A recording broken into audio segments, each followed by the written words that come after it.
Hi everyone, thanks for having me here. My name's Fred Stokes and I'm zooming in today from Melbourne in Australia.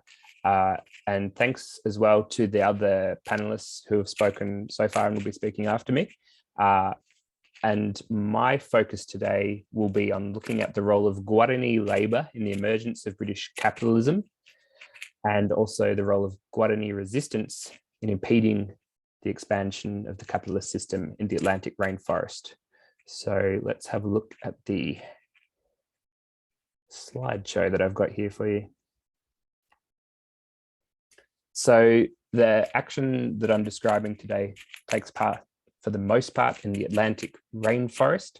You can see on this map here of South America, the distinction between the Amazon rainforest to the north in green, and then also in green on the eastern coast of South America, the Atlantic rainforest. The little purple diamonds there are the locations of numerous contemporary Guarani communities. So you can see the importance of the Atlantic rainforest for many of those communities still living within the confines of that biome. Zooming out to the world, the focus here is on the different contributing factors in the emergence of capitalism. It's this complex system that has come to dominate the world over the last 500 years. These arrows here flow from different parts of the world, showing processes of accumulation and the impact of that accumulation leading up to the Industrial Revolution in England. The history of capitalism goes back further than that, in northern Italy in the 1500s, in Holland in the 1600s. But as I will show, various forms of labor outside of Europe, and in this case, Guarani labor, played a role in the development of capitalism in England in the lead up to the Industrial Revolution. So the focus here is on Guarani labor, the labor of this group of Indigenous people, of speakers of Guarani languages in South America over the last few hundred years. So you can see with these red arrows where this little recognized form of Indigenous labor has contributed to this global process with the movement of maize and manioc, Tupi Guarani crops from South America to Africa, where they were planted as well, assisting the development of the transatlantic slave trade, which itself was also one of the pillars of the colonial system and the development of capitalism. Then also yerba mate, a stimulant from the forest, going to the Andes, where Indigenous workers in the Andes were extracting silver that was also then flowing onto Europe as well. And of course, gold, which is the focus today. So what was going on with this gold? When England signed the Methuen treaties with Portugal in 1703, they made a trade deal of the time, focused mostly on the exchange of wine and cloth, but because of the unequal terms of the trade deal, the difference was made up in gold. Where was that gold coming from? Brazil. There were enormous quantities of gold, the largest single supply of gold in the 1700s, at one point up around 70% of the global supply and 45% or so for most of the 18th century. So an enormous supply of gold. Who were the workers extracting that gold? They were Carijo, that is indigenous, and African slaves on the gold frontier of Brazil, extracting that gold so it could flow over to England. What contribution did that gold make once it arrived in England? It helped the monetization of the English economy in the lead up to the Industrial Revolution. It provided a market for English cloth products because all the slaves working on the gold frontier, on the mines, were clothed with English cloth.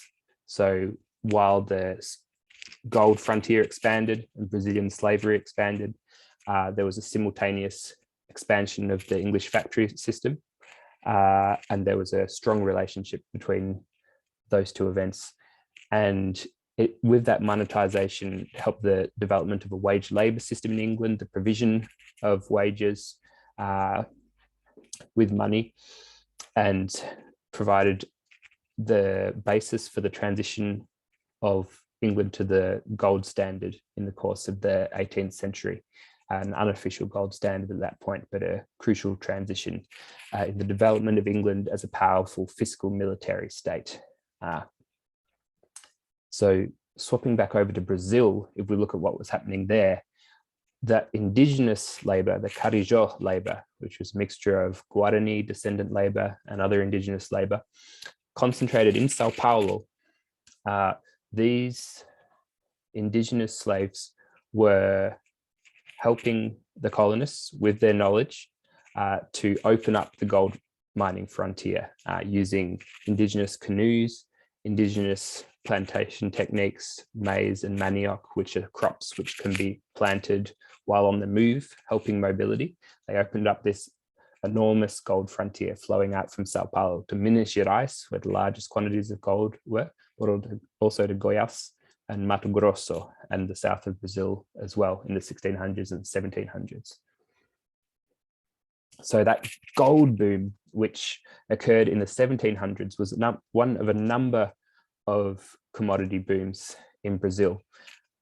We can look at these as primary commodity frontiers. They were the core of the colonial economy at the time, and these commodity frontiers still play an important role in Brazilian history today.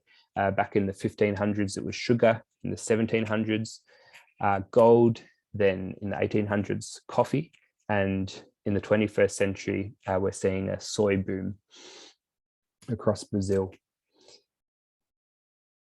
So looking at that labor force, the Carijó labor force, the ancestors, Guarani speakers, the Guarani population at the point of colonization, there's a lot of debate about it. There's different arguments, but I think there's a strong argument that can be made, and that I make, that there was a population of at least around 1 million Guarani speakers in the Atlantic rainforest and surrounding waterways in 1500. So you can see that in this map, the purple areas, where there is strong archival and archaeological and also indigenous oral history evidence of Guarani presence in 1500.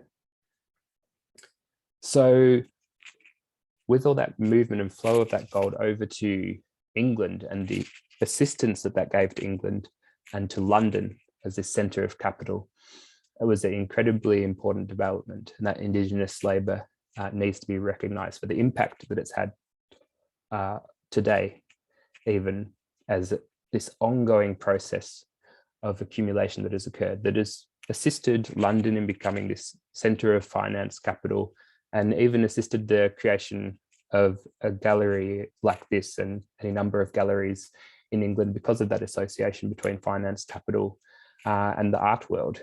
There's a reason why they're always concentrated in the same place. So that history is connected to the history of these art spaces in London and the history of these rainforests and traditions of labour and exploitation of labour on other continents, in this case in Brazil. The other side of that is the resistance that occurred, and the resistance that occurred amongst Guarani groups to this process of colonization also had a large impact, had an impact on deforestation in the Atlantic rainforest. These two maps here, you can see above, there's a map from the 1600s. Those yellow lines and arrows stretching out from Sao Paulo, the different routes of the Portuguese slave raids. The little purple stars documented areas of Guarani resistance.